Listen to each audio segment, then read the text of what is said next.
Hi everyone, welcome back to GK Today. I am Sia and very good morning. 9th of July के current affairs हम discuss कर रहे हैं and आज जो टॉपिक हम डिस्कस करने जा रहे हैं major river that is Seine river, इसको हम डिस्कस करेंगे किस कंट्री से यह एसोसिएटेड है। नेशनल कमीशन फॉर माइनॉरिटी को हम डिस्कस करेंगे। इसके लिए जो चेयरमैन की पोस्ट है वो काफी टाइम से वेकेंट है एंड दैट्स वाई ये अभी न्यूज में रहा।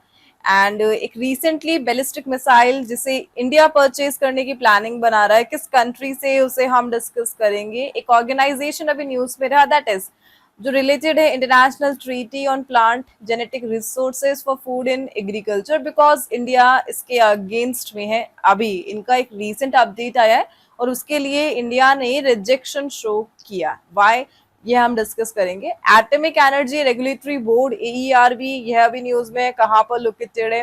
फर्स्ट फीमेल प्रेसिडेंट मिली है कंट्री को, उसको हम डिस्कस करेंगे। स्पोर्ट्स न्यूज में हरविंदर सिंह को हम डिस्कस करेंगे जिन्होंने रिसेंटली गोल्ड मेडल क्लिंच करा है, किस गेम में उसके बारे में हम जानेंगे। एंड एक इंडेक्स आया है जो SDG से रिलेटेड है और इसे नीति आयोग ने पब्लिश करा है। अगेन हम ब्रिक्स समिट को आज डिस्कस करेंगे, 18th एडिशन जिसे इंडिया होस्ट करेगा। And a place in new that is Tokara, कहाँ से एसोसिएटेड है यह हम डिस्कस करेंगे। And the most important thing, all this question यह सब डेली 20 MCQ सीरीज का पार्ट है जो आपको जीके टुडे के एंड्रॉइड ऐप पर मिल जाएगी। Here we go, the first one. Which country is the host of 18th BRICS Summit 2026? So 18th BRICS Summit 2026 को कौन होस्ट करते नजर आएगा? And that is India, we all know. So 2026 में ब्रिक की जो पार्लियामेंट्री मीटिंग होगी उसे इंडिया होस्ट करेगा, जो ब्रिक्स समिट होगी उसे इंडिया होस्ट करेगा। एंड रिसेंटली ब्रिक का 17th एडिशन कंप्लीट हुआ है। कहाँ पर? ब्राजील के ब्रासिलिया में, रियो डी जनेरिया में, जहां पर इंडिया की एक बिड को एक्सेप्ट किया गया है। बेसिकली जो बिड है दैट इज कि COP33 इंडिया होस्ट करना चाहिए 2028 में, ऐसा मेंबर्स ने सजेशन रखा है एंड दैट्स वाई यह न्यूज में रहा।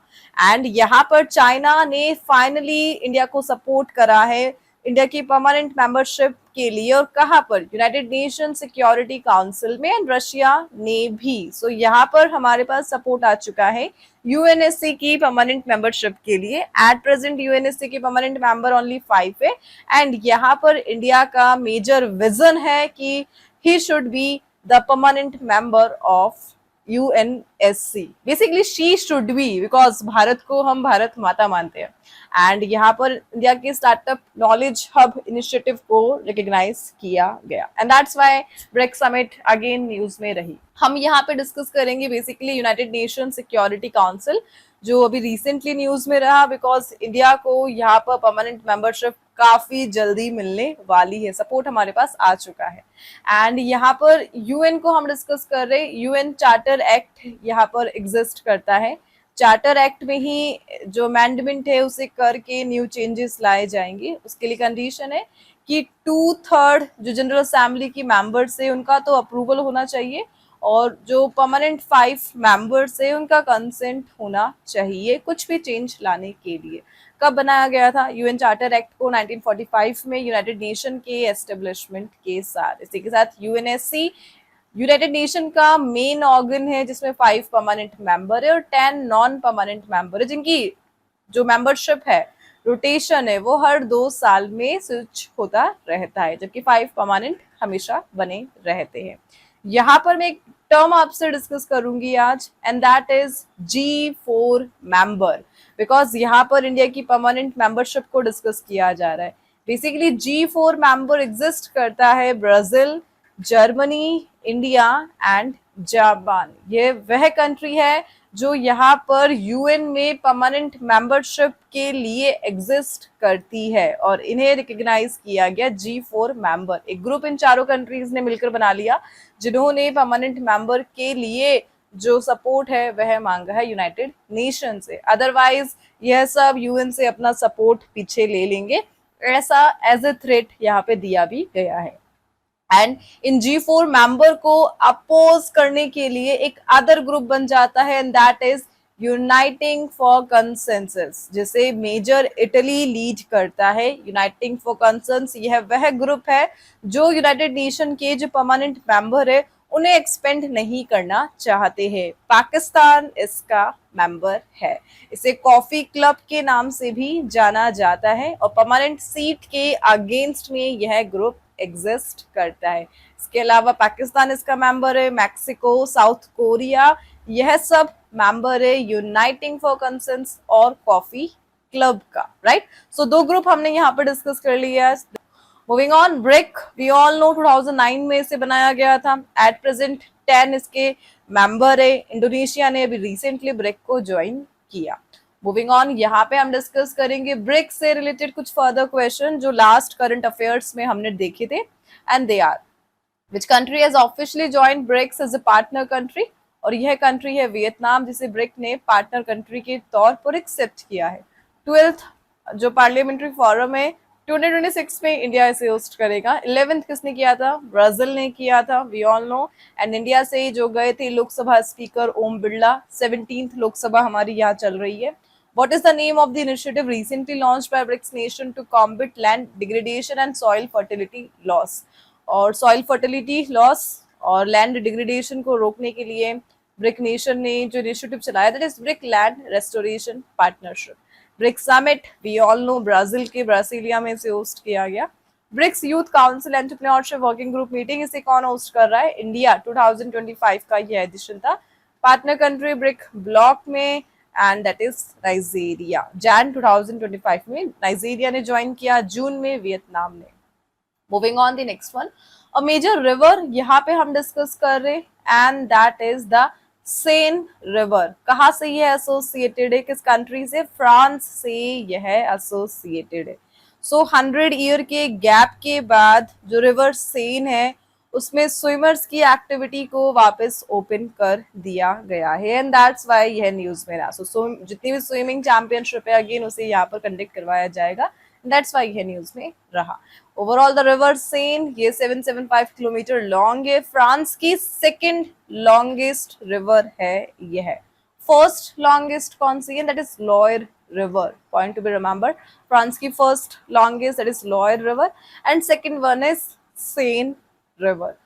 ओवरऑल स्विमर्स के लिए इसे वापस ओपन कर दिया गया है एंड दैट्स व्हाई ये है अभी न्यूज में। Moving on the next one, national commission for minorities is a statutory body under which ministry. So ये एक स्टैट्यूटरी बॉडी है the national commission for minority, और किस मिनिस्ट्री के तहत यह फंक्शन करती है? And that is the ministry of minority affairs, जिसके कैबिनेट मिनिस्टर कौन है?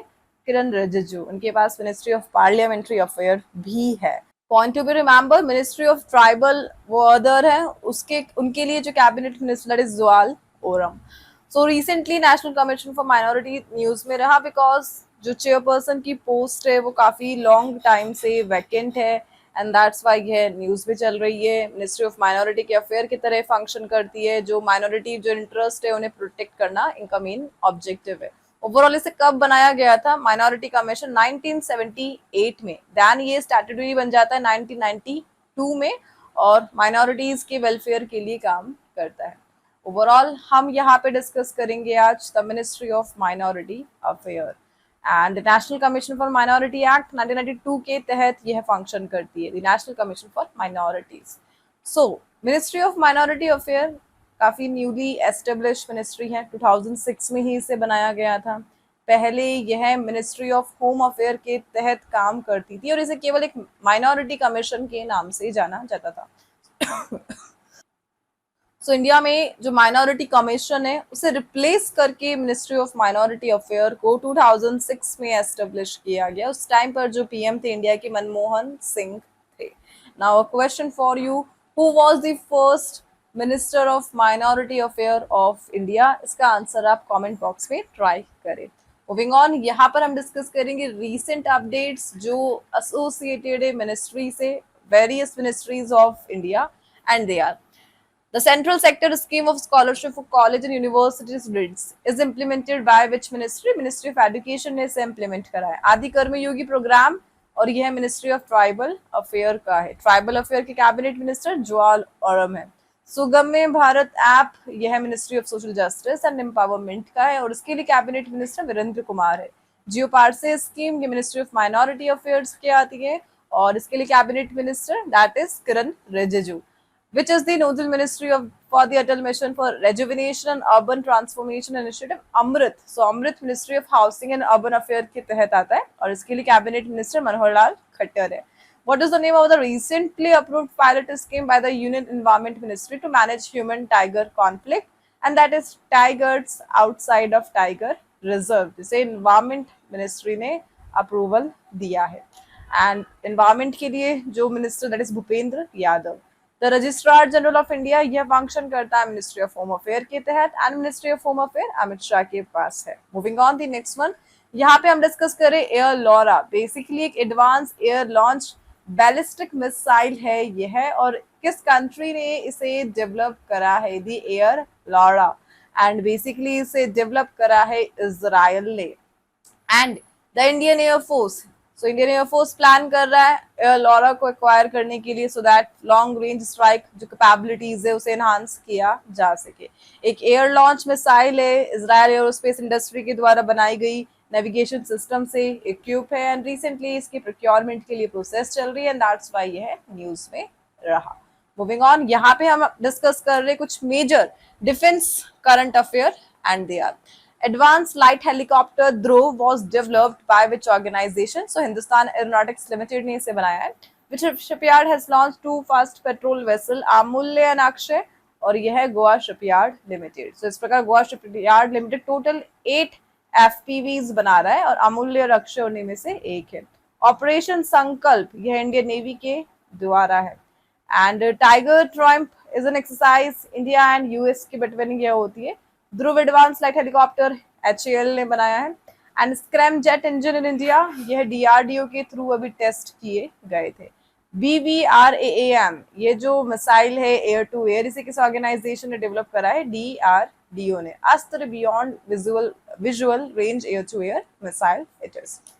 Moving on the next one, यहाँ पर हम एक मेजर ट्रीटी को डिस्कस कर रहे हैं जो रिसेंटली इंडिया के कारण न्यूज में चल रही है, बिकॉज इंडिया ने इसके अगेंस्ट में कंसर्न शो करे हैं and that is the international treaty on plant genetic resources for food and agriculture was adopted by which organisation.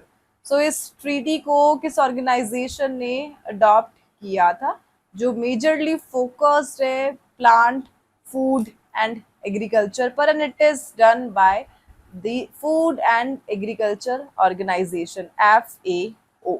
Answer is option number C. So recently Indian scientists, policymakers and activities और Indian government ने concern show करे हैं about a change जो international treaty on plant genetic resource से related है. First of all इस treaty के बारे में हम जानते हैं. treaty का नाम है International Plant Treaty. इस treaty को इंडिया ने कब ज्वाइन किया था? इस treaty को बनाया क्यों गया है? इसका मेन ऑब्जेक्टिव क्या है? इसका मेन गोल है कि जो फूड सिक्योरिटी है उसे इंश्योर करना थ्रू शेयरिंग जेनेटिक रिसोर्सेज. ये इसका मेन ऑब्जेक्टिव है. इंडिया इसे ज्वाइन करता है 2002 में और UN के FAO के तहत यह आती. 2001 में इसे कुछ बनाया गया था.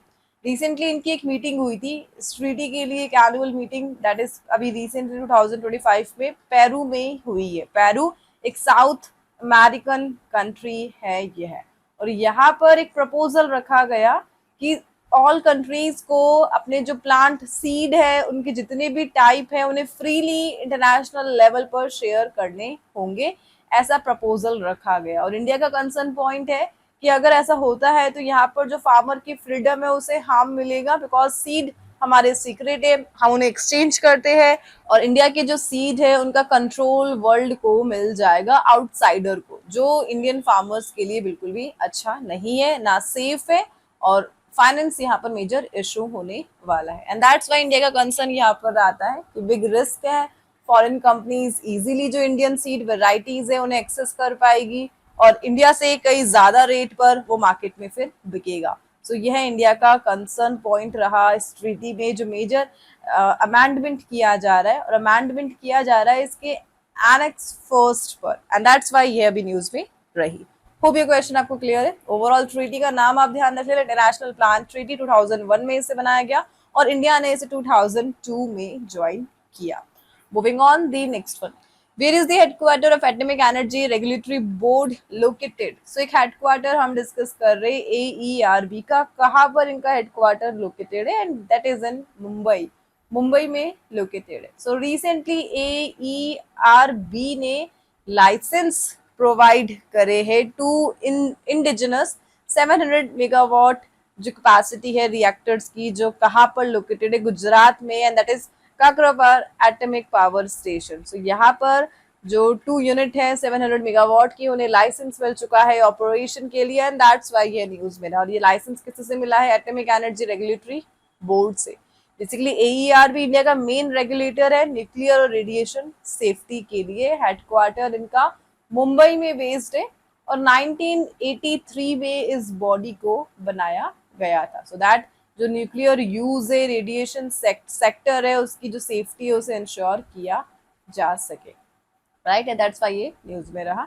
And Kakrapar atomic power station को ध्यान रख लेना, गुजरात में यह लोकेटेड है. Moving on the next one. So recently एक कंट्री को मिला है कंट्री का first female president, and that is Jennifer Geerlings Simons, and has been elected as the first female president of Suriname. So recently Suriname news में रहा because यहाँ पर first female जो प्रेसिडेंट है वो इलेक्ट हुई है. सुरिनाम यह एक साउथ अमेरिकन कंट्री है. सो पेरू अभी न्यूज में रहा था, सुरिनाम अभी न्यूज में रहा, एंड यहाँ पर रिसेंटली इलेक्शन हुआ है फर्स्ट फीमेल प्रेसिडेंट का, एंड दैट्स वाई है न्यूज में रहा. ओवरऑल हम सुरिनाम को डिस्कस करेंगे. इसकी जो कैपिटल है दैट इज पैरामरीबो, ये नाम ध्यान रख लेना, यह इसकी कैपिटल है. और जो इसके ऊपर है अटलांटिक, नॉर्थ में अटलांटिक ओशन यहाँ पर लोकेटेड है, ठीक है. और जो ये कंट्री है इसकी जो कैपिटल है वो यूनेस्को की लिस्ट में इंक्लूडेड है. 2002 में इसे इंक्लूड किया गया था. सो एक कंट्री जिसकी कैपिटल यूनेस्को की साइट में इंक्लूडेड है, and that is the Paramaribo of Suriname. 2002 में इसे बनाया गया. Moving on, the next one. Harvinder Singh won which medal in the individual category at the Asian Para Archery Championship 2025? So एक major player that is Harvinder Singh. Recently इन्होंने individual level पर gold medal जीता है. किस event में, कहाँ पर जीता? And that is Asian Para Archery Championship जिसे host कर रहा था चाइना का बीजिंग. और यहाँ पर Paralympic gold medallist Harvinder Singh ने जीता है gold medal men's open category में, ठीक है. और इन्होंने थाईलैंड के प्लेयर को यहाँ पर डिफीट करा है. ओवरऑल हरविंदर सिंह का फर्स्ट इंडिविजुअल लेवल पर यह गोल्ड है एशियन पैरा आर्चरी चैंपियनशिप में, और लास्ट हमें कुछ 6 साल पहले इस इवेंट में गोल्ड मेडल मिला था, एंड दैट्स व्हाई ये अभी न्यूज में रहे. ओवरऑल इनका नाम ध्यान रख लेना, 2 टाइम पैरालंपिक मेडलिस्ट ये है, रह चुके हैं. इन्होंने अपना फर्स्ट पैरालंपिक मेडल इंडिया को 2018 में दिलाया था. कौन से स्पोर्ट से ये एसोसिएटेड है? आर्चरी से, और पंजाब स्टेट से यह बिलोंग करते हैं. Moving on the next one. Which institution has released a Northeastern Region District Sustainable Development Goal Index Report 23-24? So North eastern region के लिए जो sustainable development goal index report है, इसे रिसेंटली किसने पब्लिश करा है? 23-24 के लिए इसे लॉन्च करा है नीति आयोग ने, ठीक है. नीति आयोग ने इसे मिनिस्ट्री ऑफ जो डेवलपमेंट है नॉर्थ ईस्टर्न रीजन, उनके साथ मिलकर यूनाइटेड नेशन डीपी यानी डेवलपमेंट प्रोग्राम UNDP के जो SDG गोल्स है उनको मेजर करने के लिए इंडेक्स को यहाँ पर पब्लिश करा है. सो यहाँ पर मिजोरम, सिक्किम, त्रिपुरा, इन सभी डिस्ट्रिक्ट ने फ्रंट रनर स्टेटस अचीव करा है, जबकि नाथाई ने सबसे हाईएस्ट स्कोर करा है. सो यहाँ पर एक डिस्ट्रिक्ट न्यूज में रही जो मिजोरम की, एंड दैट इज नाथियाल, है ना, नाथियाल डिस्ट्रिक्ट इन मिजोरम, जिन्होंने इस इंडेक्स में टॉप किया है.